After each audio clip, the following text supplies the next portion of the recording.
श्री सच्चिदानंद भगवान की जय। श्री सद्गुरुदेव महाराज की जय। ओ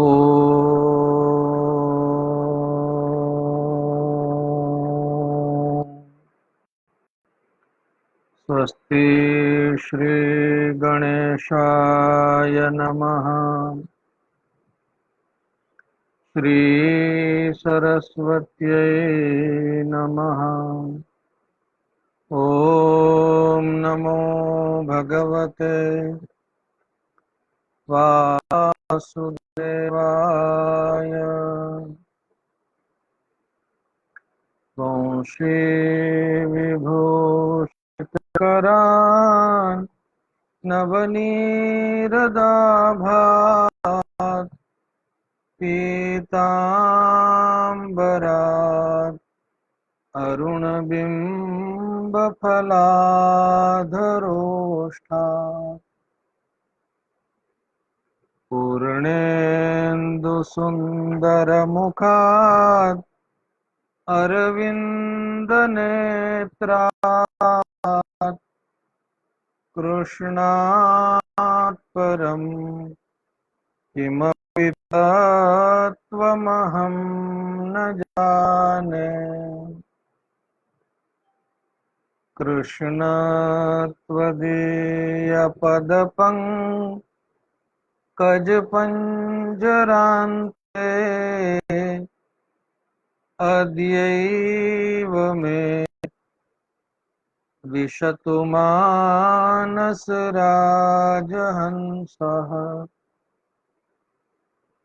प्राणप्रयाणसमये कहवातपीत्तैः कण्ठावरोधनविधौ स्मरणं कुतस्ते। योगीन्द्राय नमस्तस्मै शुकाय ब्रह्मरूपिणे संसारसर्पदष्टं यो विष्णुरातममुमुच। व्यासाय विष्णुरूपाय व्यासरूपाय विष्णवे नमो वै ब्रह्मनिधये वासिष्ठाय नमो नमः। आचार्यचरणद्वन्द्वं भक्तिज्ञानाब्जभास्करं नमस्यामि मनः कर्म वाग्भिरन्तस्तमोपहम्। श्री गोवर्धननाथ की जय। श्याम सुंदर यमुने महारानी की जय। श्री वल्लभाधीश की जय। श्री द्वारिकाधीश की। श्री सद्गुरुदेव की। ओम नमः पार्वती पतये हर हर महादेव हर। सच्चिदानंद रूपाय विश्वोत्पत्त्यादिहेतवे तापत्रय विनाशाय श्रीकृष्णाय वयं नुमः।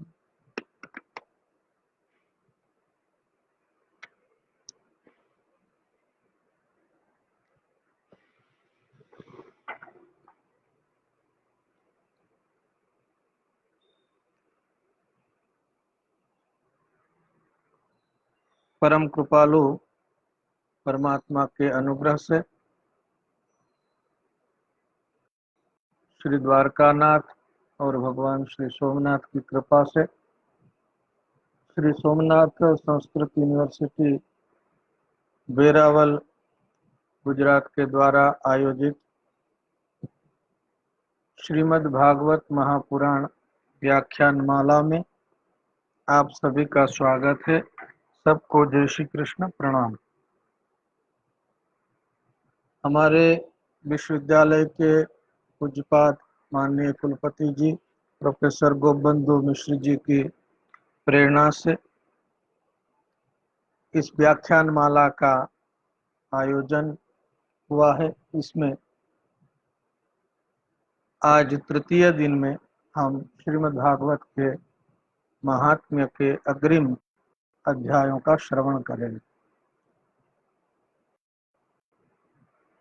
श्रीमद् भागवत के महात्म्य में गत दिन यह दिखाया था कि देवऋषि नारद जी और सनत कुमार का समागम बद्री विशाल क्षेत्र में हुआ है।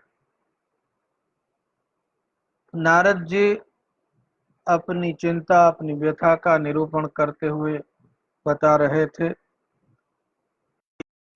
भक्ति देवी को कष्ट है, ज्ञान वैराग्य वृद्ध है, लोग दुखी हैं। इस प्रकार का निरूपण कर रहे थे। भक्ति देवी ने जब प्रश्न पूछा कि इस प्रकार का अधर्म और कष्ट क्यों आया है, तो देव ऋषि नारद जी ने यह बताया, ये काल का प्रभाव है, लेकिन आप चिंता न करें, आप खेद न। देव ऋषि कहते हैं, वृथा किया ऐसे बाले, अहो चिंता तुरा खम, श्री कृष्ण चरण स्मर दुखम गमिष्यति।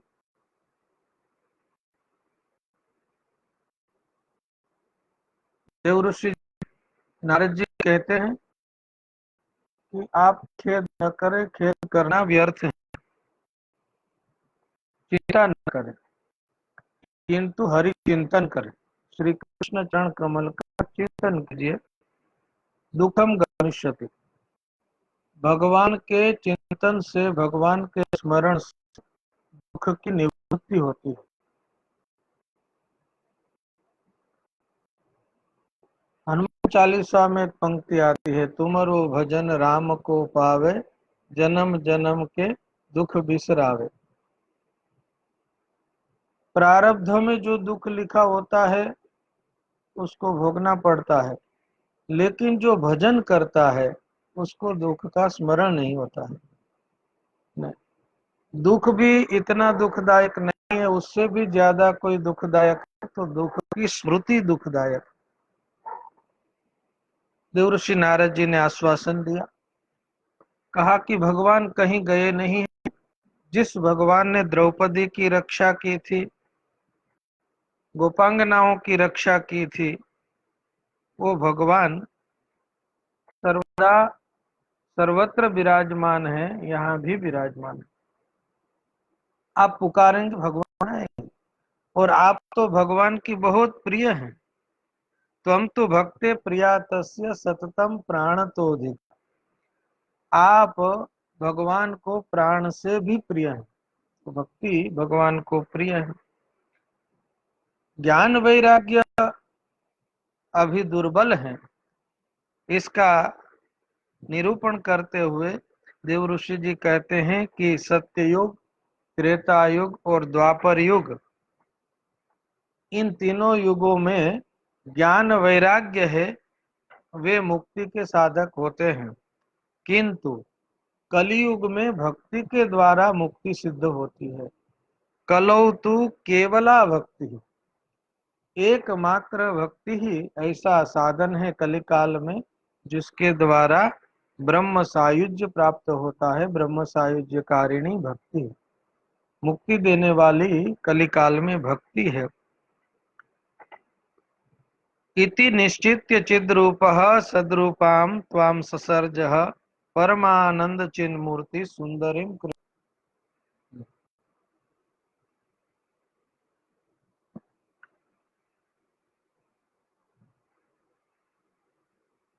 कलिकाल में भक्ति ही मुक्ति देने वाली है। ज्ञान वैराग्य की उपेक्षा के कारण ज्ञान वैराग्य दुर्बल हुए हैं। हरिर्हि साध्यते भक्त्या प्रमाणम तत्र गोपिका। श्री हरि भक्ति के द्वारा प्राप्त होते हैं और इसमें प्रमाण गोपिकाएं हैं।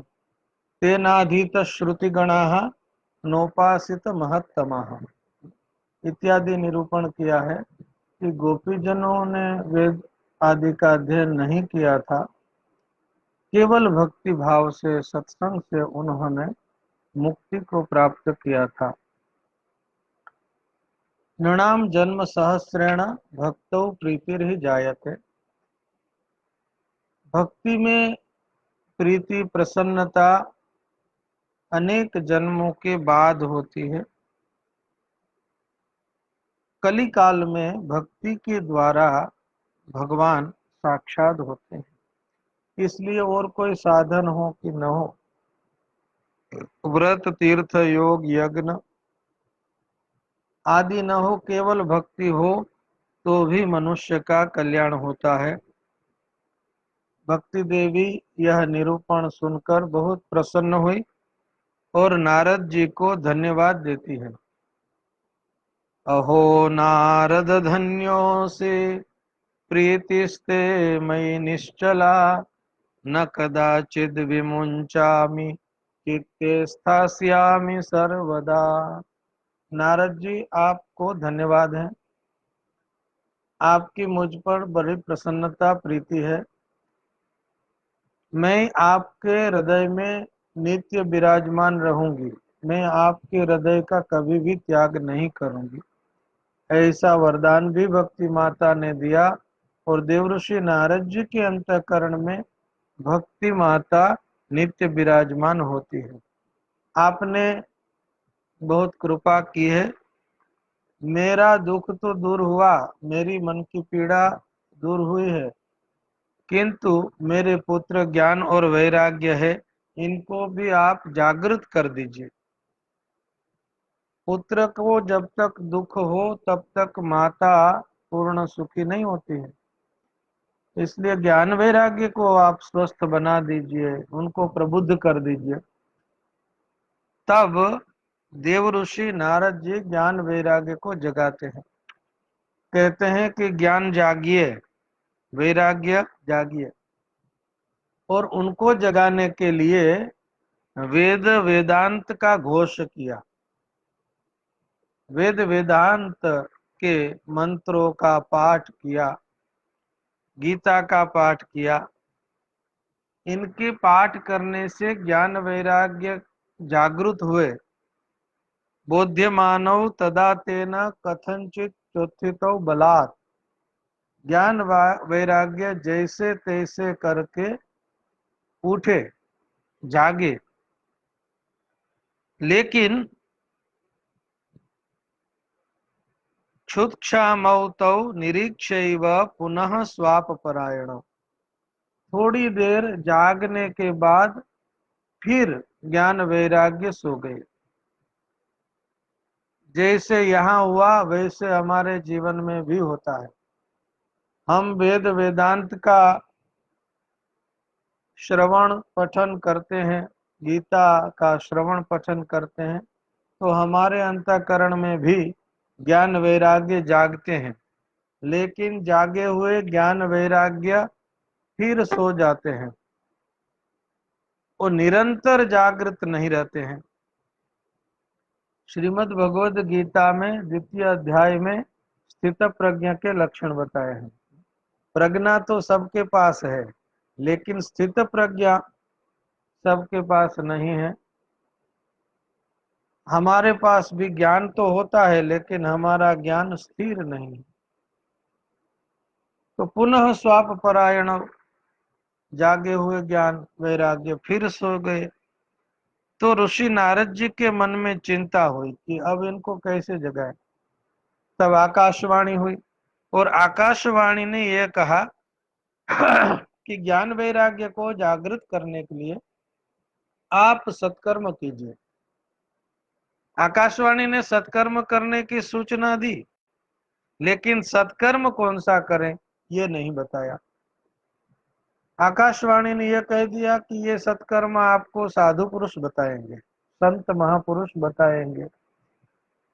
तो अब नारद जी के सामने ये कार्य आ गया कि ज्ञान वैराग्य को जागृत करने के लिए सत्कर्म करना है और सत्कर्म के लिए साधु पुरुषों को खोजना है, वो सत्कर्म का निर्देश करेंगे।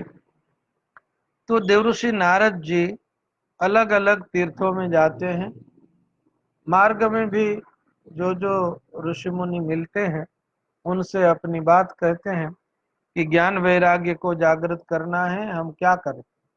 आकाशवाणी ने कहा है कि सत्कर्म कीजिए, आप सत्कर्म बताएं। तो ऐसा कई ऋषि मुनियों के पास पूछते हैं नारद जी, तो उसमें कुछ लोग ऐसा कहते हैं कि ये संभव नहीं है, असाध्यम केचन प्रोचुः। कई मुनियों ने, मुनीश्वरों ने ये कहा कि ये असाध्य है, हो नहीं सकता है। और कई लोगों ने कहा दुर्गनेयम, होगा लेकिन हमारे पास उसका बोध नहीं है, हम नहीं जानते हैं। मुकी भूतास तथा न्येतु, कुछ लोग कुछ भी बोलते नहीं है, प्रश्न सुनने के बाद मौन हो जाते हैं। कियंतस्तु पलायिता, कई लोग तो भाग जाते हैं। प्रश्न नारद जी आ रहे हैं, ऐसा जब सुनते हैं कि नारद जी आ रहे हैं, और ये बात तो फैल गई थी कि नारद जी सबको ये प्रश्न पूछ रहे हैं, तो नारद जी पूछेंगे, हम नहीं बता पाएंगे तो हमारी जगत में अपकीर्ति होगी, ऐसा भी भय रहता है। संभावित से चाकीर्ति ही, प्रसिद्ध पुरुषों को अपकीर्ति का भी भय रहेगा। तो कियंतस्तु पलायिता, कई लोग पलायित हो गए, पलायन कर दिया उन्होंने। नारद जी का मन का समाधान नहीं हो रहा है, तब कहते हैं कि उन्होंने ये निश्चय किया कि मैं बद्री का आश्रम में जाऊंगा और वहां जाकर तपश्चर्या करूंगा। बद्री का आश्रम ये तपश्चर्या की भूमि है, यहाँ नर नारायण भगवान भी तप करते हैं, तो ये तपोभूमि है, यहाँ बैठकर मैं तपश्चर्या करूंगा। जब कोई समाधान बाहर से न मिले तो तप के द्वारा महापुरुष अपने भीतर समस्या के समाधान को खोजते हैं। तपश्चरामि चात्रेति तदर्थम कृत निश्चयः, नारद जी ने निश्चय कर लिया कि मैं यहाँ तप करूंगा, और जैसे तप करने का संकल्प किया, बद्रिकाश्रम में आए तो सनत कुमारों का दर्शन हो गया, और सनत कुमारों के साथ उनका संवाद हुआ। नारद जी ने कहा कि सनत कुमार, आपके दर्शन मुझे हुए हैं, मैं बड़ा भाग्यशाली हूँ। इदानीम भूरि भाग्येन भवद्भिः संगमो भवत्, आपके साथ बहुत बड़े भाग्य से संगम हुआ है।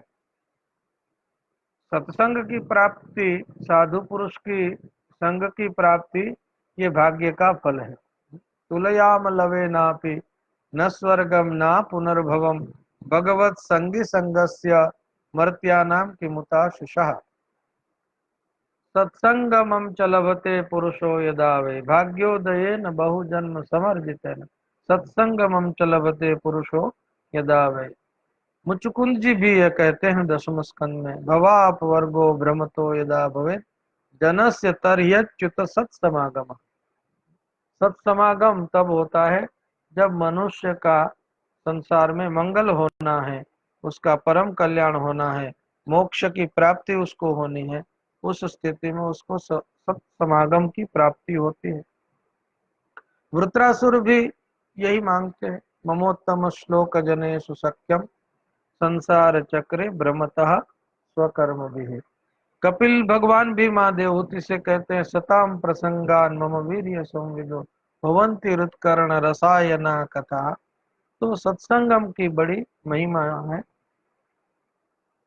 सत्संग सेवधीर नृणाम, सत्संग है वो मनुष्य का एक सेवधी माने निधि है। तो ऐसे सनत कुमारों का संग हुआ। गौरवान्वित अपने आप को देवऋषि नारद जी महसूस कर रहे हैं और सनत कुमारों को प्रणाम करते हैं कि आप मुझ पर कृपा करके मुझे सत्कर्म बताइए, क्योंकि आप सक्षम हैं। सक्षम के पास समस्या रखने से समाधान मिलता है। और सनत कुमार कैसे सक्षम है, उनका स्वरूप क्या है, ये प्रणाम करते करते विशेषणों के माध्यम से देव ऋषि नारद जी समझाते हैं कि आप योगी हैं, सनत कुमार योगी हैं, बुद्धिमान हैं, बहुश्रुत हैं, पंचहायन संयुक्ता, शरीर से 5 वर्ष के दिखते हैं और हमेशा 5 वर्ष के रहते हैं, लेकिन 5 वर्ष के होते हुए भी पूर्वेशाम अपि पूर्वजा, ये सबसे पुराने हैं। नारद जी के भी बड़े भाई हैं। जब ब्रह्मा जी ने सर्जन किया तो सबसे पहले सनत कुमार प्रकट हुए, 4 सनत कुमार। जब उनको कहा कि आप सृष्टि का सर्जन कीजिए तो सनत कुमारों ने कहा कि हम ये नहीं करना चाहते हैं। तो ब्रह्मा जी ने कहा कि आप हमेशा 5 वर्ष के रहेंगे। तो ये तो वरदान हो गया उनके लिए कि अच्छी बात है। तो हमेशा के लिए कुमार है। सनत का अर्थ एक हमेशा सदा भी होता है, हमेशा कुमार है। कुमार शब्द की अलग अलग व्याख्याएं हैं, अर्थ हैं। एक अर्थ ऐसा भी किया गया है, कुत्सितः मारः यस्य पुरतः सह कुमारः, जिनके सामने कंदर्प का दर्प भी खंडित हो जाता है, ऐसा जिसका परम सौंदर्य है, ऐसे सनत कुमार हैं। परम तपस्वी, ये परम तेजस्वी होते हैं। तो पंचहायन संयुक्त 5 वर्ष के हैं, फिर भी सबसे पुराने हैं। लीला मृत रसोन्मत्ता, रस में उन्मत्त रहते हैं। भगवद लीला रस का निरंतर पान करते हुए अपने आप में मस्त रहते हैं, मस्ती में रहते हैं, आनंद में रहते हैं। और कथा मात्रिक जीविना, सनत कुमारों के जीवन का लक्ष्य है कथा सुनना और कथा सुनाना। और 4 हमेशा साथ में होते हैं। यदि कोई और सुनने न वाले न मिले तो एक कथा कहे 3 तो सुन सकते हैं। ओ वेद स्तुति में भी आता है, एकस चक्रे प्रवचनम ने अन्य शुश्रूषवो परे। दूसरे थे वो सुनते थे और एक कहते थे। तो कथा मात्रिक जीविना, कथा मात्र इनका जीवन है। वैकुंठ में निवास करते हैं, हरि कीर्तन परायण रहते हैं और नित्य भगवान के नाम का स्मरण करते हैं। हरि ही शरणम एवं ही नित्यम येषाम मुखे वचः, जिनके मुख में नित्य श्री हरि का स्मरण है। हरि ही शरणम, हरि ही शरणम, हरि ही शरणम, इस मंत्र का वो सुमिरन करते हैं, जप करते हैं। तो ये जप करने के कारण ये कहते हैं अतः काल समाधिष्ठा जरा आयुष्मान नवादते, भगवान नाम का आश्रय करने से आपको वृद्धावस्था पीड़ित नहीं करती है, वृद्धावस्था नहीं आती है। तो इसका मतलब ये भी होता है कि जो भजन करता है वो ज्यादा तरुण रहता है, जो भजन करेगा वह ज्यादा तरुण रहेगा। तपस्वी हैं, यशस्वी हैं। मेरा भी भाग्य है कि आज मुझे आपका दर्शन हुआ है, साक्षात्कार हुआ है। आप मुझ पर अनुग्रह करें। आकाशवाणी ने जो सत्कर्म करने का आदेश दिया है, निर्देश किया है, वह सत्कर्म आप मुझे बताइए। भक्ति ज्ञान वैराग्य जिसके द्वारा सुखी हो, ऐसा मुझे साधन बताइए। तो सनत कुमारों ने कहा कि देवर्षि नारद जी, आप चिंता न करें। माँ चिंताम कुरु देवर्षि, महापुरुषों के मुख में पहला यही वचन होता है। जब भक्ति ने अपना दुख नारद जी के सामने कहा तो नारद जी ने भी ये कहा कि आप चिंता मत कीजिए। श्री कृष्ण चरणाम भोजम स्मर दुखम गमिष्यति, हरि ही शमते करिष्यति। तो यहाँ सनत कुमार भी कहते हैं देवर्षि चिंता न करें, इसमें कोई चिंता करने की बात नहीं, बहुत सरल उपाय है। उपाय सुख साध्योत्र वर्तते पूर्वय वही, और पहले से ये उपाय तो सिद्ध ही है, कोई नया खोजना भी नहीं है, पूर्व सिद्ध उपाय है। आप धन्य इसलिए हैं कि आपके द्वारा भूतल पर भक्ति का प्रचार प्रसार होगा। आप भगवान के श्रेष्ठ दास हैं। आपको जो सत्कर्म करने का कहा है वह सत्कर्म है श्रीमद् भागवतालापः सतु गीता शुकादि। अनेक यज्ञ हैं, द्रव्य यज्ञ है, तप यज्ञ है, योग यज्ञ है, लेकिन इनमें सबसे श्रेष्ठ कलिकाल में कोई यज्ञ है तो ज्ञान यज्ञ है। सत्कर्म सूचको नूनम ज्ञान यज्ञ स्मृतो बुद्धि श्रीमद्भागवतालापः सतु गीता शुकादि। श्रीमद् भागवत कथा आलाप ये ज्ञान यज्ञ है, इसका नाम सत्कर्म है। यहाँ महात्म्य यह बताता है कि और यज्ञ कर्म है, श्रीमद् भागवत का ज्ञान यज्ञ सत्कर्म है। भक्ति ज्ञान वैराग्य को श्रीमद् भागवत के पाठ से, पारायण से बल मिलेगा। शौनक मुनि का यह प्रश्न था कि भक्ति ज्ञान विरागाप तो विवेको वर्धते कथम, भक्ति ज्ञान वैराग्य सहित विवेक कैसे बढ़े। तो श्रीमद् भागवत भक्ति को भी बढ़ाता है, ज्ञान को भी बढ़ाता है, वैराग्य को भी बढ़ाता है और विवेक को भी जागृत कर देता है। ये सबका साधन श्रीमद् भागवत है। कलयुग के दोष सभी निकल जाते हैं जब श्रीमद् भागवत का हम श्रवण करते हैं। कलेर दोषा इमे सर्वे सिंह शब्दाद वृका इव, सिंह की गर्जना सुनने के बाद मृग भाग जाते हैं, उसी तरह श्रीमद् भागवत की ध्वनि को सुनने के बाद सभी कलियुग के दोष चले जाते हैं। ज्ञान वैराग्य संयुक्त प्रेम रसमयी भक्ति का प्रागट्य होता है और भागवत जहां जहां भी होगा वहां वहां भक्ति ज्ञान वैराग्य का परिपोषण होगा। तो नारद जी ने एक शंका व्यक्त की कि मैंने ज्ञान वैराग्य को जागृत करने के लिए वेद वेदांत, वेदांत माने उपनिषद, वेद का पाठ किया, वेदांत का पाठ किया, गीता का पाठ किया, तो ये इनमें इन सबके पाठ से, ज्ञान से यदि ज्ञान वैराग्य नहीं जागे तो श्रीमद् भागवत से कैसे जागेंगे। क्योंकि श्रीमद् भागवत में तो वही चीज है जो वेद वेदांत गीता में है, इसमें नई क्या बात है। तो सनत कुमार देवऋषि नारद जी का संशय का समाधान करते हैं। वो कहते हैं कि भले ही वेदोपनिषद से भागवत बना है लेकिन फिर भी इसमें अलौकिक रस है।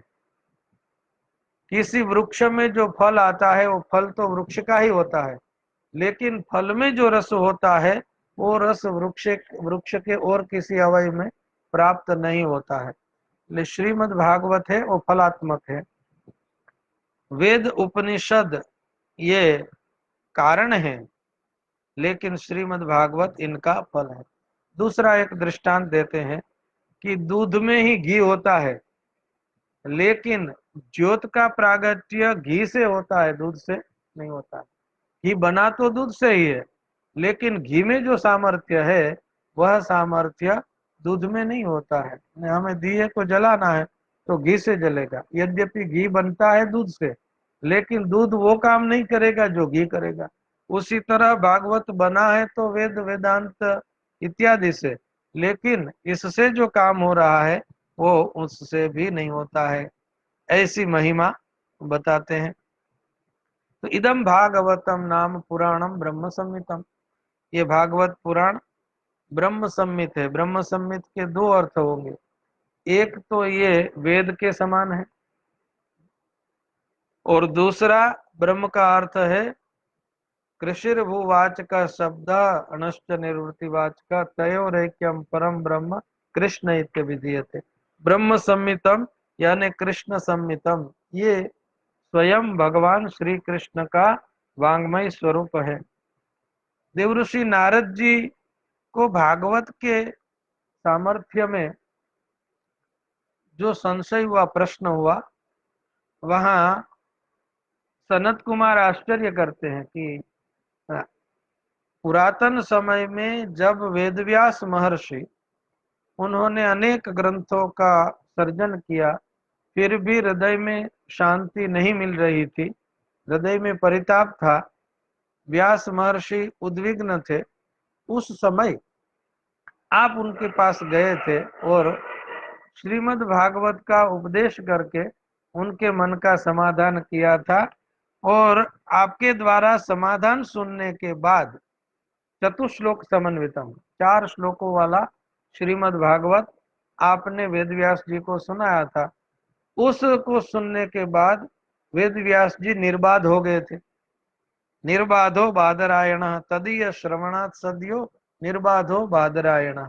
आपने ही व्यास महर्षि की समस्या का समाधान किया था और वो भागवत से ही किया था, लेकिन यहाँ विस्मृत हो गए होंगे नारद जी। तत्र ते विस्मय के न, तो उसमें आपको अब कैसे विस्मय है? तो स्मृति दिला दी। स्मारये न तो शिक्षये। जैसे महापुरुष किसी को कुछ कहते हैं तो ये कहते हैं कि मैं आपको नया कुछ नहीं कह रहा हूँ, जो आप जानते हैं उसका स्मरण करा रहा हूँ।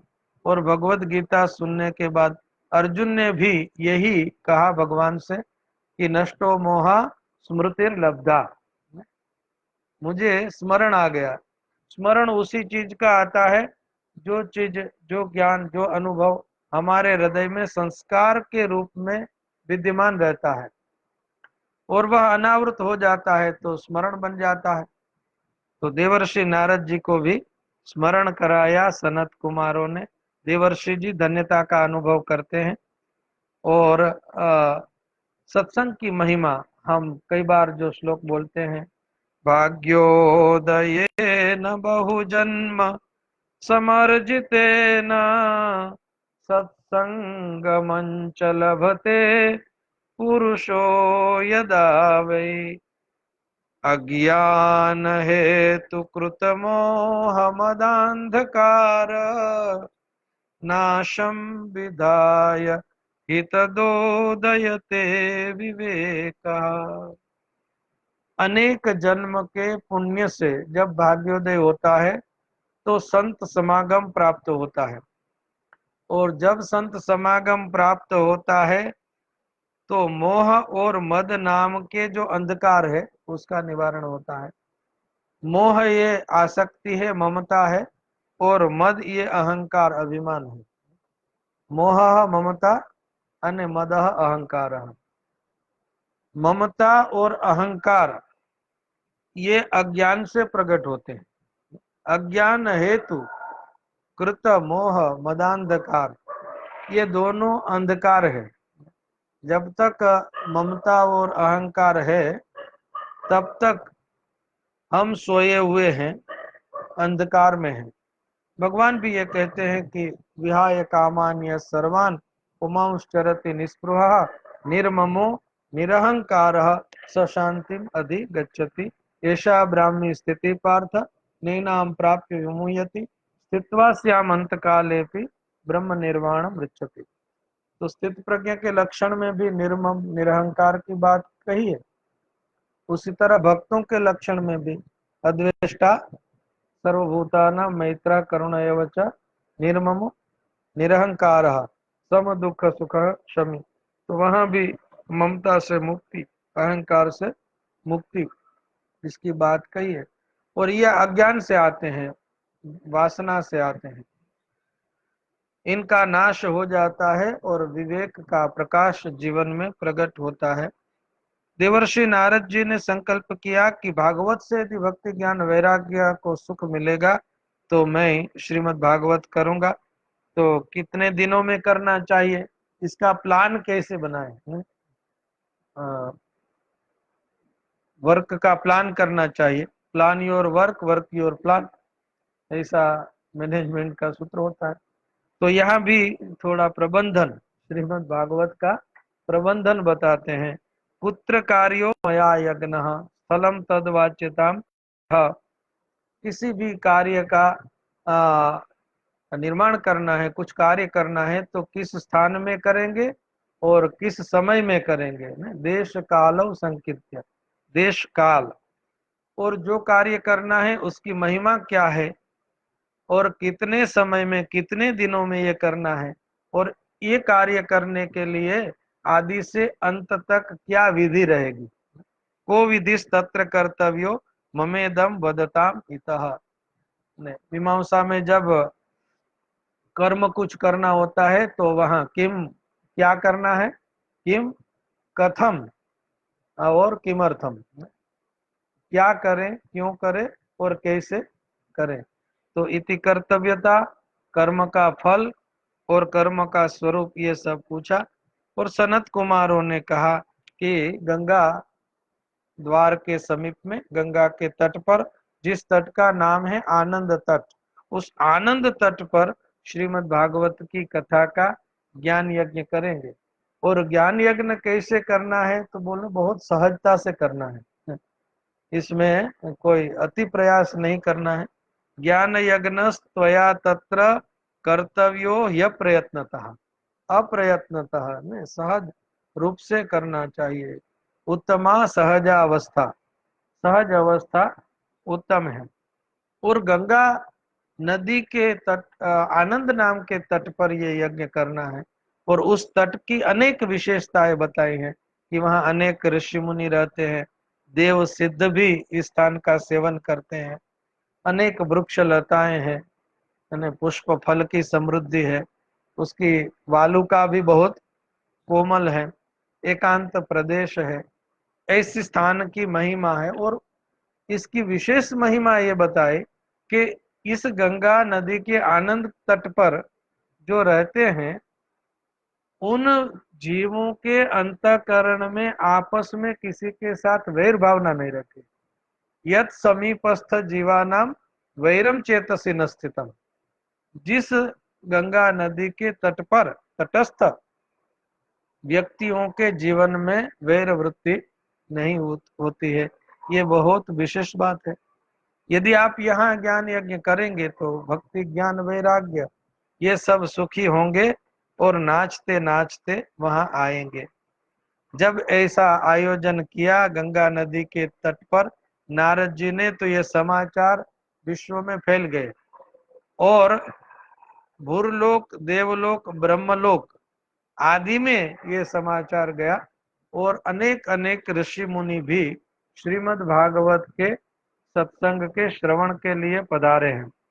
भृगुर्वसिष्ठश्च वनश्च गौतमो मेधातिथिर्देवल देवरातौ रामस्तथा गादिसुतश्च शाकलो मृकंड पुत्रो त्रिज पिप्पलादा। अनेक अनेक ऋषि मुनि के नाम गिनाए, ये सब कथा श्रवण के लिए आए। यहाँ तो ये भी कहा है कि मूर्तिमंत शास्त्र भी पधारे हैं। कुछ लोग नहीं आए थे, वो क्यों नहीं आए थे उसका कारण बताया। गुरुत्वात् तत्र नायातान भृगु संबोध्य चानयत, जो अपने आप को गुरु मानते थे, बहुत बड़े मानते थे, वो नहीं आए। तो भृगु ऋषि ने उन सबको समझाया और सबको समझाकर मनाकर ले आए। और दिव्य सभा है, जय घोष हुआ। कुछ देव लोग भी आए, कल्प वृक्ष के फूलों की वर्षा कर रहे हैं। सनत कुमार श्रीमद् भागवत की महिमा का गान कर रहे हैं। सभी का चित्त एकाग्र हुआ है। और इस अवस्था में सनत कुमारों ने समझाया कि सदा सेव्या श्रीमद् भागवती कथा यस्या श्रवण मात्रेण हरिश्चित्तम समाश्रयेत। ये श्रीमद् भागवत की कथा सदा सेवन करनी चाहिए। और इसको सुनने से क्या होगा, बोले भगवान हृदय में पधारेंगे। हरिश्चित्तम समाश्रयेत, जो भागवत सुनता है उसके हृदय में भगवान पधारते हैं।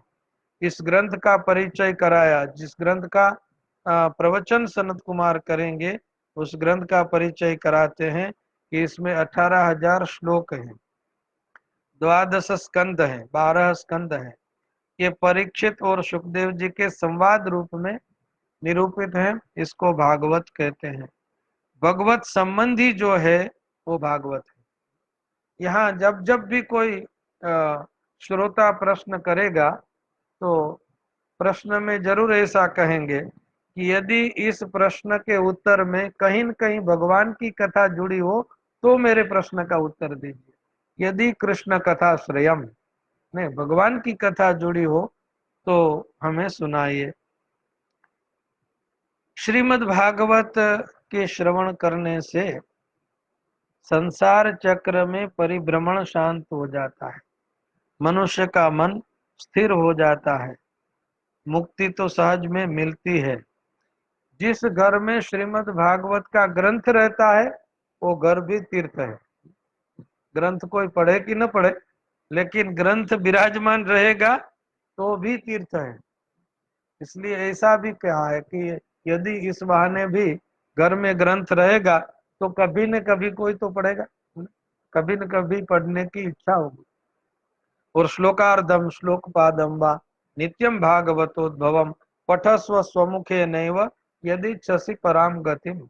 श्रीमद् भागवत का आश्रय करने से श्लोकार्ध एक श्लोक, आधा श्लोक न हो सके तो श्लोक पादम माने एक श्लोक का एक चरण माने 8 अक्षर, 8 अक्षर का भी पाठ करेंगे तो भी धीरे धीरे इसमें रस जागेगा और आगे पढ़ने की इच्छा होगी तो परम गति प्राप्त होगी। श्रीमद् भागवत है वो भगवत स्वरूप है। उक्तम भागवतम नित्यम कृतम च हरिचिंतनम तुलसी पोषणम चैव धेनूनाम सेवनम समम।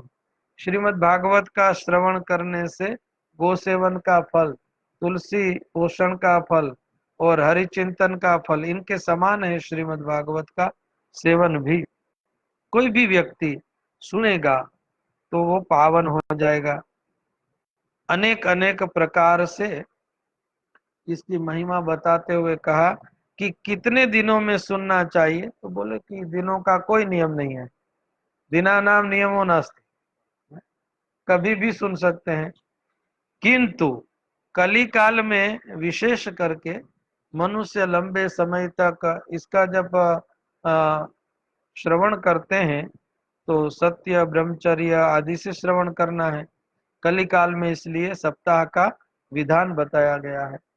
मनोवृत्ति जयश्चैव नियमाचरणम तथा दीक्षा कर्तुम अशक्यत्वात् सप्ताह श्रवणम मतम। रोज करना चाहिए, लेकिन कली काल में ये सुविधा ना हो तो 7 दिनों तक इसका श्रवण करना चाहिए। मनसश्च जयाद रोगात् पुंसाम चैवायुषाक्षयात् कलेर्दोष बहुत्वाच्च सप्ताह श्रवणम मतम। कलयुग में अनेक दोष है, लंबे समय तक मन शांत नहीं रहता है, रोग भी अनेक अनेक आते हैं और वर्तमान में तो सारे विश्व को रोग का परिचय हो गया। इस समय तो सारा विश्व भय में, मृत्यु मृत्यु व्याल भीतः पलायन। श्रीमद् भागवत के सेवन से मनुष्य को भक्ति और मुक्ति प्राप्त होती है। शौनक मुनि ने बीच में प्रश्न किया कि ये तो बड़ा आश्चर्य है कि ज्ञान वैराग्य आदि को छोड़कर श्रीमद् भागवत से ही कल्याण हो जाएगा, ऐसा आपने तो नया मार्ग बताया। तो सूत जी कहते हैं कि इसकी महिमा श्रीमद् भागवत की, उस में एक कथा कही कि जब भगवान श्री कृष्ण भूतल को छोड़कर स्वधाम पधारने वाले थे, उस समय उद्धव जी भगवान के पास गए और भगवान से निवेदन किया कि गोविंद आप पृथ्वी को छोड़कर चले जाएंगे, आप जब तक भूतल पर रहते हैं तो जगत का कल्याण आपके द्वारा होता है, आपके जाने के बाद जगत का कल्याण कैसे होगा। तो इसके समाधान में भगवान ने अपना तेज है वो श्रीमद् भागवत में रखा और भागवत को भगवद रूप बना दिया।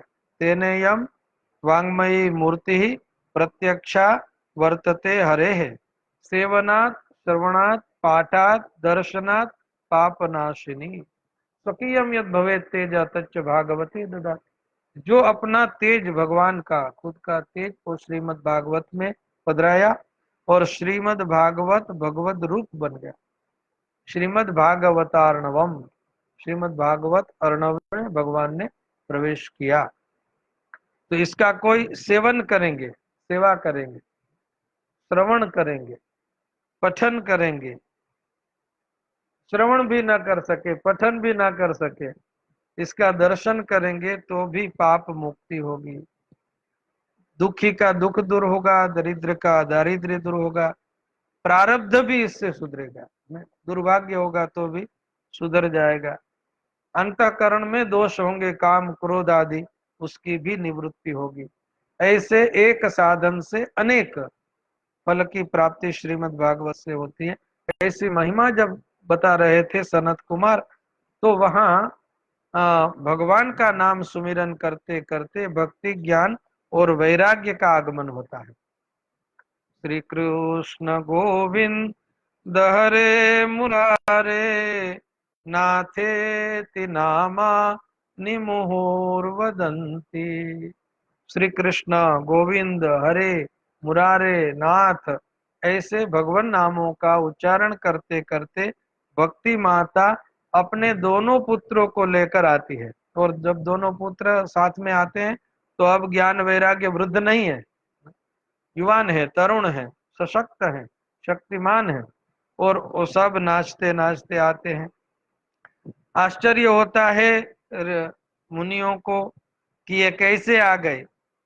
तो सनत कुमारों ने बताया, ये कथार्थ तो निष्पतिता धुनेयम, ये भक्ति कथा के अर्थों में से प्रकट हुई है।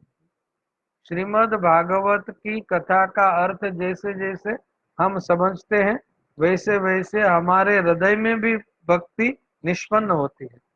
कथार्थतः, कथा के अर्थ से ये निष्पतित हुई है, ये उद्भूत हुई है, प्रकट हुई है। श्री महाप्रभु जी वल्लभाचार्य जी तत्वदीप निबंध में ये कहते हैं कि एतद् धारण मात्रेण कृष्णो भवति वै धृतः। श्रीमद् भागवत का यदि कोई शब्दतः धारण करे, अर्थ न समझे, केवल शब्द से पाठ करे, तो भी वो कृष्णो भवति वै धृतः, उनके हृदय में भगवान कृष्ण की धारणा बनती है, वो कृष्ण को धारण करते। अर्थतस्तु परिज्ञाते ज्ञातो भक्तिम प्रयच्छति। यदि श्रीमद् भागवत के अर्थों का अनुसंधान होगा तो अर्थ के अनुसंधान करने वाले वाचक के हृदय में परिज्ञात भगवान, भागवत परिज्ञात होता है, संपूर्ण इसका अर्थ बोध हो जाता है। तो इसके अर्थ बोध से भगवान भी ज्ञात हो जाते हैं। अर्थतस्तु भागवते परिज्ञाते ज्ञातः भगवान, भगवान के स्वरूप का, स्वभाव का, सामर्थ्य का, लीलाओं का, नाम का, धाम का, ये सब ज्ञान होगा। तो ये ज्ञान होने से भक्तिम प्रयच्छति, भक्ति का प्रादुर्भाव हो जाता है। तो ये कथा के द्वारा प्रकट हुई। तो जो लोग कथा सुनते हैं, कथा का आश्रय करते हैं, उनके हृदय में भक्ति का प्रागट्य होता है। भगवान ब्रह्मा जी ने जब देवर्षि नारद जी को चतुश्लोकी भागवत सुनाया और उसके बाद कहा कि आप इसका प्रचार करना, और प्रचार करते वक्त के क्यों प्रचार करना है इसका भी अनुसंधान कराते हैं कि यथा हरौ भगवती नृणाम भक्तिर भविष्यति सर्वात्मन्य अखिलाधारे इति संकल्प वर्णया।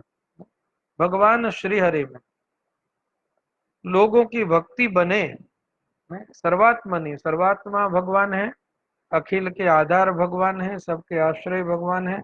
ऐसे श्री हरि में सब लोगों की भक्ति प्रकट हो, ऐसा मन में संकल्प करते करते श्रीमद् भागवत का प्रचार करना चाहिए, प्रसार करना चाहिए। श्रीमद् भागवत कृष्णार्थी थी, धनार्थी थी, वक्ता श्रोता विधामता। श्रीमद् भागवत के वक्ता भी दो प्रकार के होते हैं, श्रोता भी दो प्रकार के होते हैं, एक कृष्णार्थी, एक धनार्थी। तो कृष्णार्थी बनकर, कर्ण लोभ के लिए, लोभ से नहीं, कृष्ण लाभ के लिए भगवत कथा। भक्ति ने कहा कि मुझे आपने पुष्ट कर दिया है, आप हमें बताएं कि हम कहाँ बैठे, क्वाहम तो तिष्ठामि, हम कहाँ बैठे, स्थान बताइए। तो सनत कुमारों ने भक्ति के लिए स्थान बताया कि सात्वम च तिष्ठस्व सुधैर्य संश्रया निरंतरम वैष्णव मानसानि। आप वैष्णव के भक्त के हृदय में बैठिए। भक्ति का सर्वोत्तम स्थान बैठने का कोई है तो भक्त का हृदय है। और भक्त के हृदय में जब भक्ति बैठती है तो हरिरपि निज लोकम सर्वथा तो विहाय प्रविशति रुदितेषाम भक्ति सूत्रोपनद्धा। भक्ति के सूत्र में बंधे हुए भगवान भी भक्तिमय हृदय में बरबस खींच कर चले आते हैं, निज लोक को छोड़कर भक्त के हृदय में आते हैं। और जिसके हृदय में भक्ति होती है उसके पास धन न हो तो भी वो धन्य है। धन बनावे कि बनावे, धन कदाचित धन्य बनाता है, कदाचित नहीं भी बनाता है। श्रीमद् भागवत के एकादश स्कंद में तो अर्थ के 15 अनर्थ बताए हैं। एते पंचदशा अनर्था अर्थ मूला मता नृणाम अर्थम अनर्थम भावय नित्यम नास्ति ततः सुखलेश सत्यम। ऐसा आदि जगत गुरु शंकराचार्य भगवान भी कहते हैं। तो अर्थ कभी कभी अर्थ होता है और कभी कभी अनर्थ को भी जन्म देता है, अनर्थ का भी कारण होता है। पुत्रादपि धन भाजाम भीति अर्थानाम अर्जने दुखम अर्जितानाम च रक्षणे आये दुखम व्यय दुखम दिगर्थान कष्ट संश्रया। तो अर्थ के गुण भी हैं, दोष भी हैं। भक्ति मार्ग में तो अर्थ क्या है उसका निरूपण चतुर्थ स्कंद में भी धर्म प्रकरण, अर्थ प्रकरण, काम प्रकरण और मोक्ष प्रकरण, ऐसे 4 प्रकरण आते हैं। और वहां अर्थस्तु हरिरेव ही, भक्तों के लिए कोई अर्थ है तो भगवान है। और भक्तिमय हृदय में जब भगवान पधारते हैं तो भक्त धन्य हो जाता है। भक्ति वैष्णवों के हृदय में प्रकट हुई तो भगवान भी पधारे। भगवान का दिव्य दर्शन सबको हुआ, हृदय में भगवान का साक्षात्कार हुआ। तो जब साक्षात्कार होता है तो कैसे भगवान होता है उनका स्वरूप दर्शन भी कराया है। वनमाली घनश्याम पीताम्बरधारी मनोहर कांची कलाप रुचिर मुकुट कुंडल धारण किए त्रिभंग ललित भगवान की अवस्था है। परमानंदमय मूर्ति है, करोड़ कंदर्प कामदेव के समान सुंदर है भगवान। कस्तूरी तिलक हरिचंदन से चर्चित है। ऐसा स्वरूप का वर्णन किया है। और हम भी इसका अनुसंधान करें, कभी भगवान प्रकट होंगे तो हृदय में इसे प्रकट होंगे। पहले से जान लिया है तो परिचय हो जाएगा भगवान का। तो भगवान सबके हृदय में प्रकट हो गए। अतो नुलोके ननुनास्ति किंचित चित्तस्य शोधाय कलौ पवित्रम अगौग विध्वंसकरम तथैव कथा समानम भुवि नास्ति चान्य। श्रीमद् भागवत से हृदय में भक्ति प्रकट होती है, भगवान भी प्रकट होते हैं। ये अलौकिक महिमा जब नारद जी ने सुनी, और विशेषता यह थी कि सनत कुमारों की, देवर्षि नारद जी की सभा में जितने भी लोग थे, तत्सभा संस्थिता नाम च देह गेह आत्म विस्मृति ही, देह विस्मरण, गेह विस्मरण और स्व विस्मरण, आत्म विस्मृति, अपने आप को भी भूल जाना, ऐसी उनकी दशा हुई थी। इसके द्वारा कौन कौन पवित्र होते हैं ये भी बताया।